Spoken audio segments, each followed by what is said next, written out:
नमस्कार साथियों। पित्त की थैली में पथरी होना, जिसको गॉल ब्लैडर स्टोन या फिर कोलिथियासिस कहा जाता है, जिसके कारण पित्त की थैली में सूजन हो जाती है, कोलेसिस्टाइटिस की प्रॉब्लम हो जाती है। तो ये सभी समस्या आज के दौर में बहुत ज़्यादा कॉमनली देखने को आ रही हैं। ये सभी स्थितियाँ ना तो बच्चे को छोड़ रही हैं, ना बड़ों को, ना बुजुर्गों को, ना स्त्री, ना पुरुष, हर किसी को अपने जीवन में कभी ना कभी पित्त की थैली में पथरी की शिकायत जरूर देखने को आती है। साथियों, हम कुछ विषयों पर चर्चा करेंगे जिसमें कुछ भ्रांतियां हैं कि विदाउट ऑपरेशन भी पित्त की थैली हो जाता है दवाइयों से, और कुछ लोग कहते हैं कि इसका ऑपरेशन कराना भी बेस्ट होता है। तो इन दोनों टॉपिकों के ऊपर आज हम लोग बात करेंगे, क्योंकि जो भी नॉलेज देता है वो आधी अधूरी देता है और उसको लोग अपनाकर बहुत बड़ी गलतियां करते हैं। इसलिए कोई भी अपने हेल्थ से जुड़ी कोई भी बात हो तो उसकी पूरी नॉलेज आपके पास में होना जरूरी होती है, जिससे आपको कोई भी परेशानी आगे जाकर ना देखने को मिले, कोई भी कॉम्प्लिकेशन उसका देखने को ना मिले। तो बात करते हैं साथियों, सबसे पहले पित्त की थैली में पथरी होने किन कारणों से होती है। सबसे इसका मोस्ट इंपोर्टेंट कारण होता है आज की हमारी जो खराब दिनचर्या है, जो खराब आहार शैली है। जब हमारी डाइट में junk food, spicy food, oily food जगह बना लेते हैं हमारे खान पीन के तौर पर, जब हम मैदे वाला, ज़्यादा चटपटा, चिकनाई वाला भोजन खाते हैं, हैवी भोजन करते हैं, तो उससे एक पदार्थ खतरनाक बनता है हमारे खून में, हमारे शरीर में। उसको बोला जाता है कोलेस्ट्रॉल।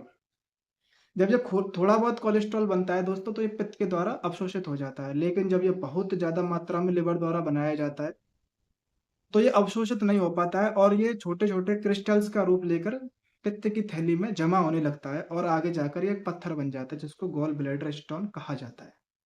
दूसरा इसका कारण होता है आरबीसी के टूटने के कारण जो बिलिरुबिन बनता है, उसके कारण भी ये पथरी देखने को आती है।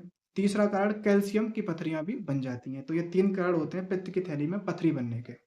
बात करते हैं साथियों, इसमें जो लक्षण होते हैं, जब पथरी बन जाती है तो क्या-क्या परेशानियाँ होती हैं। तो इसका सबसे मोस्ट इम्पोर्टेंट जो लक्षण होता है, वो आपको तभी मालूम देता है जब वो दर्द के रूप में आता है। बहुत गंभीर दर्द होता है इसका।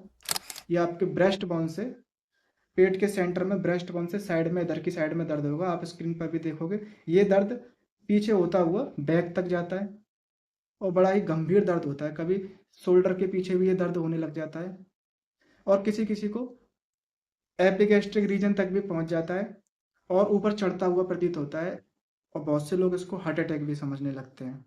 तो इसका मोस्ट इम्पोर्टेंट जो लक्षण होता है वो होता है दर्द। दर्द के रूप में ही ये इशारा देता है कि हाँ, पित्त की थैली में पथरी हो चुकी है या शुरुआत है। और दूसरा कारण होता है साथियों, कुछ डाइजेस्टिव प्रॉब्लम्स होती हैं, जैसे कि भूख ना लगना, उल्टी आना, उबकाई आना। ये सभी समस्याएं इसमें देखने को आती हैं। दोस्तों, अब बात करते हैं इसका जो बेस्ट इलाज होता है वो क्या होना चाहिए। तो सबसे पहले जो ऑपरेशन कराना पड़ता है वो किस केसेस में कराना पड़ता है। ऑपरेशन उस केसेस में सर्जरी करानी चाहिए जब हमें पता है कि हमारे अंदर जो पथरी है वो 18 mm, 20 mm, 25, 26, 12, 14 mm की पथरी है। तो उस केसेस में आपको जल्दी से जल्दी ऑपरेशन करा लेना चाहिए, क्योंकि जो दवाइयाँ काम करती हैं वो बहुत लेट जाके काम करती हैं। कई महीनों, कई सालों तक उसको खाना पड़ता है, तब जाके कहीं इसका रिजल्ट आता है और किसी-किसी में नहीं भी आता है। तो ये गलत भ्रांति, गलत वीडियोज़ को देखकर अपने दिमाग से निकाल दें कि पित्त की थैली दवाइयों से पित्त की जो पथरी होती है वो ठीक हो जाती है। बिल्कुल भी नहीं होती है। मैं आपको बताऊँगा किस टाइप की पथरी इससे ठीक होती है। तो अगर आपको अल्ट्रासाउंड में 18 mm, 15 mm, 12 mm, 10 mm से बड़ी ही पथरी आ रही है, तो उस केसेस में आप जल्दी से जल्दी ऑपरेशन करा लें, सर्जरी करा लें। लेप्रोस्कोपिक की सुविधा है आज के समय पर, जिससे बहुत ही कम चीर-फाड़ के द्वारा ये सर्जरी हो जाती है। अगर आप ये सर्जरी नहीं कराते हो तो इसके कॉम्प्लिकेशन जो होते हैं, जब ये पत्थर ज़्यादा समय तक शरीर में पड़ा रहता है, पित्त की थैली में पड़ा रहता है, तो उसका जो बाइल जूस होता है वो सूख जाता है, जिसके कारण गॉल ब्लैडर पिचक जाता है और लिवर पे चिपक जाता है। जब ये लिवर पे चिपक जाता है तो लिवर में सूजन होना, बहुत भयंकर स्थिति होती है लिवर में जब सूजन हो जाती है इसके चिपक जाने के बाद में। क्योंकि हम दवाइयाँ खाते रहते हैं लेकिन वो अंदर ही अंदर बढ़ रही होती है, बाइल जूस खत्म होने लगता है, वो चिपक जाती है। फिर उसके बाद में और भी भयंकर सिम्पटम्स देखने को आते हैं, जैसे कि पीलिया हो जाता है किसी को और भी जटिलताएँ हो जाती हैं। और दूसरा साथियों, पैनक्रियाटिस की दिक्कत देखने को आती है, अग्नाशय में सूजन हो जाती है, या फिर बाइल डक्ट में भी जब ये टुकड़े पथरी के अंदर ही अंदर हो जाते हैं तो ये कॉमन बाइल डक्ट में भी जाके जमा हो जाते हैं। जो पित्त को पास करने वाली नली होती है उसमें भी जाके चिपक जाते हैं, जिससे पित्त पास नहीं हो पाता है और बॉडी में ये इकट्ठा होने लग जाता है और पीलिया का रूप ले लेता है। इसका सबसे बड़ा कॉम्प्लिकेशन होता है साथियों, जल्दी से जल्दी इस केसेस में सर्जरी आपको करानी चाहिए।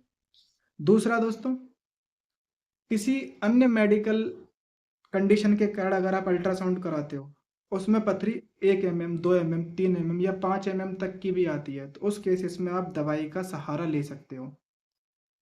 क्योंकि हर कोई ऑपरेशन से, हर कोई सर्जरी से बचना चाहता है, क्योंकि उसमें बहुत सारे कॉम्प्लिकेशन होते हैं, दर्द वगैरह की समस्या देखने को आती है। लेकिन अगर आपके 5 mm तक की पथरी है, तो उस केसेस में आप दवाई का सहारा ले सकते हो, क्योंकि उस टाइम पे पथरी इतनी बड़ी नहीं हुई होती है और वो कम कॉम्प्लिकेट होती है, कम जटिलता पैदा करती है। तो इस स्थिति में ही दवाइयों का सहारा लेना चाहिए। कौन सी दवाइयाँ होती हैं जो पथरी को घोलने का काम करती हैं? तो उसमें सबसे पहले नंबर पर आती है यूडीए। यूडीए, जिसको अल्फा-डीऑक्सीकोलिक एसिड भी कहा जाता है। ये कई नामों से और कई कंपनियां इसको बनाती हैं, जैसे कि यूडीलिप 300, 150 नाम से आती है एबॉट फार्मा की, बहुत ही बढ़िया दवाई होती है। ये टैबलेट क्या करती है साथियों, जो पित्त में कोलेस्ट्रॉल इकट्ठा हो जाता है जिसके कारण ये पथरी बनती है, उसको घोलने का काम करती है। और जो गाढ़ा पित्त हो जाता है उसको हल्का करके के बहाव में सहायता करती है, जिसकी वजह से बहुत सारी दिक्कतें दूर हो जाती हैं और पित्त की जो पथरी होती है वो घुल जाती है। तो इसका बेस्ट काम यही होता है, और इस टैबलेट को आप तभी इस्तेमाल करें जब आपके गॉल ब्लैडर में 5 mm तक की पथरी हो। इस केसेस में तो इस टैबलेट का इस्तेमाल किया जाता है। तो इससे जब आप इसको थोड़े लंबे समय तक खाते हो तो हो सकता है ये पथरी घुल जाए, एक चांसेस रहता है। तो इस बात का आपको विशेष ध्यान रखना है दोस्तों। और कोई भी ऐसी चीज़ समझने से पहले, देखने से पहले, पहले उसकी हिस्ट्री पूरा पढ़ें, पूरा समझें उसको, ताकि आपकी सेहत ठीक रहे और आपको आगे जाकर किसी भी जटिलता का सामना ना करना पड़े। तो इन बातों का आपको विशेष ध्यान रखना है कि पित्त की थैली की पथरी का ऑपरेशन किस कंडीशन में जल्दी से जल्दी करा लेना चाहिए और किस कंडीशन में दवाई का सहारा लेना चाहिए। दवाई आती ज़रूर है, यूडीए आती है, इसका इस्तेमाल इसी के लिए कराया जाता है। लेकिन दुनिया के टॉप सर्जन्स, गैस्ट्रो सर्जन्स या फिर जो जनरल सर्जन्स होते हैं, वो बिल्कुल भी रिस्क नहीं लेते हैं जब पथरी 10 mm से बड़ी होती है और कॉम्प्लिकेटेड हो जाती है। कॉम्प्लिकेटेड जैसे कि लिवर के एंजाइम्स बड़े बड़े हुए आ रहे हैं, लिवर पे सूजन भी आ रही है, खाना खाने का मन नहीं कर रहा, जॉन्डिस भी देखने को आ रहा है। तो ऐसे कॉम्प्लिकेटेड वाली तकलीफों में इसको जल्दी से जल्दी निकलवा कर कम किया जा सकता है। और बेस्ट इन्फॉर्मेशन के लिए अपने डॉक्टर से सलाह लें, डॉक्टर के पास में जाके इसका ट्रीटमेंट कराएं। तो आपको ये नॉलेज आपके पास में होनी बहुत ही ज़्यादा ज़रूरी होती है। Thank you.